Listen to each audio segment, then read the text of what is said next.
You are watching SBR News 1. Today's news updates. Let's watch.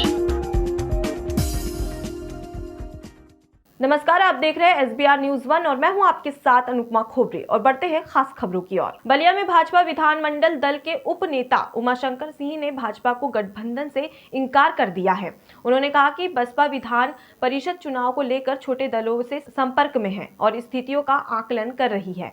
Umashankar ने कहा कि बसपा का भविष्य में भाजपा से कोई गठबंधन नहीं होगा। उन्होंने इसके साथ ही कहा कि यदि भाजपा से गठबंधन करना ही होता तो मायावती अभी तक उत्तर प्रदेश की मुख्यमंत्री रहती।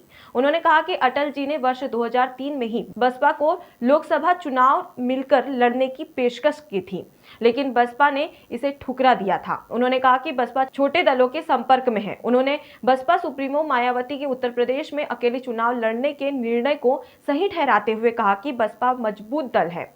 उन्होंने कहा कि उत्तर प्रदेश में असुद्दीन ओवैसी और छोटे दलों का कोई वजूद नहीं है। उत्तर प्रदेश में ओवैसी का कोई करिश्मा नहीं चलेगा। उन्होंने सपा और भाजपा पर हमला करते हुए आरोप लगाया है कि सपा और भाजपा डॉक्टर अंबेडकर की प्रतिमा को तोड़कर गांव का शांतिपूर्ण वातावरण खराब करने का कुचक्र कर रही है। उन्होंने कहा कि जहां भी प्रतिमा टूटने की घटना होगी वहां नई प्रतिमा लगाई जाएगी। बहन जी आज बताइए कि मुझे अकेले चुनाव लड़ना है और कभी भी अगर आप देखिए, अगर आप भारतीय जनता पार्टी से समझौता होना होता तो बहन जी आज तक मुख्यमंत्री रही होती।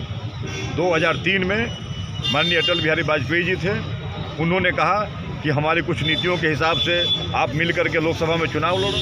बहन जी कहें कि नहीं हो सकता, ये मुख्यमंत्री मेरे लिए कोई पद नहीं है। उन्होंने मुख्यमंत्री पद से इस्तीफा दे दिया, यही भारतीय जनता पार्टी के लोगों ने। उसके बाद भारतीय जनता पार्टी की सरकार थी, इन्होंने बहन जी पे ताज कॉरिडोर का मुकदमा फर्जी लगाया, जिसको माननीय न्यायालय ने बरी कर दिया। बहन जी यही भारतीय जनता पार्टी की सरकार में बहन जी लोकसभा से इस्तीफा दे दी, वो उसमें की लेडी है। भाई ओवैसी तो बिहार में लड़ रहे हैं। अभी बताइए, ये पूरा ये तो लोकतंत्र है, स्वतंत्र हैं आप भाई। लोकतंत्र में आप स्वतंत्र हैं, आप तो कोई भी आके लड़ सकता है। लेकिन कोई ये गलत फहमी में न रहे। सर्व समाज के लोग ये चाहते हैं कि आप कह रहे हैं ओवैसी जी का नाम ले रहे हैं। मुसलमान जानता है बहुजन समाज पार्टी की जब तक सरकार थी उत्तर प्रदेश में कहीं एक दंगा नहीं हुआ। दंगा में हालांकि दोनों का नुकसान होता है। कुछ लोग ऐसे हैं, कुछ ऐसी पार्टियां हैं कि वो हमेशा अंग्रेजों की तरह फूट डालो और राज करो, यानी लड़ाओ, हिंदू मुस्लिम करो, तो कोई मुस्लिम का लाभ पा जाता है, कोई हिंदू का लाभ पा जाता है। लेकिन सब लोग समझ रहे हैं ओवैसी जी के आने से प्रभाव नहीं पड़ना है। मायावती के 65वें जन्मदिन को लेकर सिद्धार्थनगर जिले में बसपाइयों ने भव्य कार्यक्रम का आयोजन किया और बड़ी धूमधाम से अपनी पार्टी की मुखिया को जन्मदिन की ढेरों शुभकामनाएं दी। वहीं 5वीं बार प्रदेश के मुख्यमंत्री की कुर्सी तक पहुंचने का संकल्प भी लिया।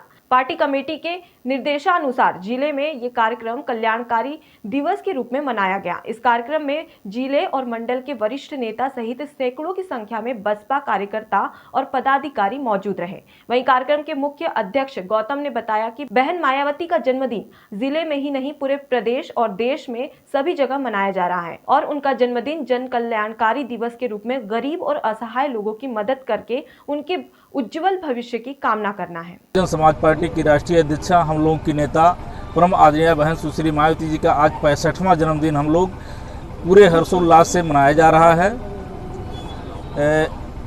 आप सिद्धार्थनगर ही नहीं पूरे देश में बहुजन समाज पार्टी माननीय बहन जी के जन्मदिन को विस्तार रूप से मनाया जा रहा है। और आप लोग जानते हैं हम लोगों की नेता आदरणीय बहन सुश्री मायावती जी का जन्मदिन जन कल्याणकारी दिवस के रूप में मनाया जाता है। और जन कल्याणकारी दिवस के रूप में जो हमारे गरीब लोग हैं, असहाय हैं, उनके उज्जवल भविष्य के लिए बहुजन समाज पार्टी कृत संकल्पित है।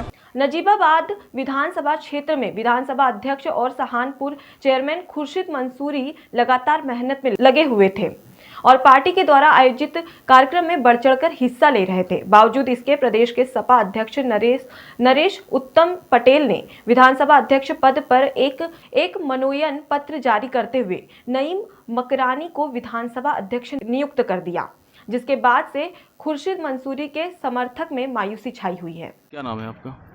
मोहम्मद खुर्शीद मंसूरी। खुर्शीद भाई, अभी विधानसभा पद से आपको हटाया गया, क्या कहना चाहते हैं उसके बारे में? भाई इसके बारे में मैं ये कहना चाहता हूँ कि जब से मैं विधानसभा अध्यक्ष बना था तो जितने भी पार्टी हाईकमान के जो भी आदेश निर्देश आ रहे थे, और चाहे वो किसान आंदोलन को लेकर के हो, और चाहे वो और पार्टी के प्रोग्राम में धरना प्रदर्शन या जो भी रहे हों, तो उसमें मेरे द्वारा पूरी टीम के साथ पूरा हम लोग को बढ़ चढ़ कर हिस्सा लिया जा रहा था। और पूरा क्षेत्र में भी हम पार्टी का प्रचार कर रहे थे पूरे क्षेत्र में। तो ये बात एक जनप्रतिनिधि हमारे हैं, उनको कुछ खली अच्छी नहीं लगी ये बात। उनको ये लग रहा था कहीं 2022 में ये टिकट ना मांग ले, मेरे बराबर में ना आ जाए। नौझील में पुलिस और माफियाओं के बीच मुठभेड़ हुई। पुलिस को देर रात सूचना मिली थी कि अवैध शराब की एक बड़ी खेप छिनपारई गांव पहुंचने वाली है। मुखबिर की सूचना के आधार पर पुलिस बरोट चौराहे पर पहुंच गई, जहां देखा कि एक कार में अवैध शराब भरी हुई थी। 3 व्यक्ति उसे लेकर तिराहे की तरफ आ रहे थे। जब पुलिस ने उन्हें रोका तो उन व्यक्तियों ने पुलिस पर फायर कर दिया। मुठभेड़ के बाद पुलिस ने तीनों व्यक्तियों को गिरफ्तार कर लिया और उनके अन्य साथी अवैध शराब की गाड़ी को लेकर भाग गए।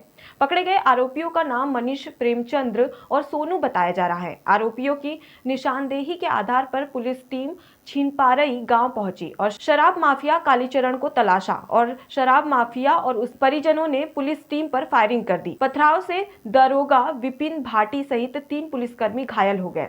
वहीं पुलिस ने एक आरोपी जीवन उर्फ महेंद्र को अवैध तमंचे के साथ गिरफ्तार कर लिया। वहीं पुलिस ने आरोपियों के खिलाफ गंभीर धाराओं में रिपोर्ट दर्ज की है। पुलिस गांव की शिकायत करते हैं कि वो बेच रहे शराब जी, गांजो बेच रहे जी, और मिले घर पे कछुए जी।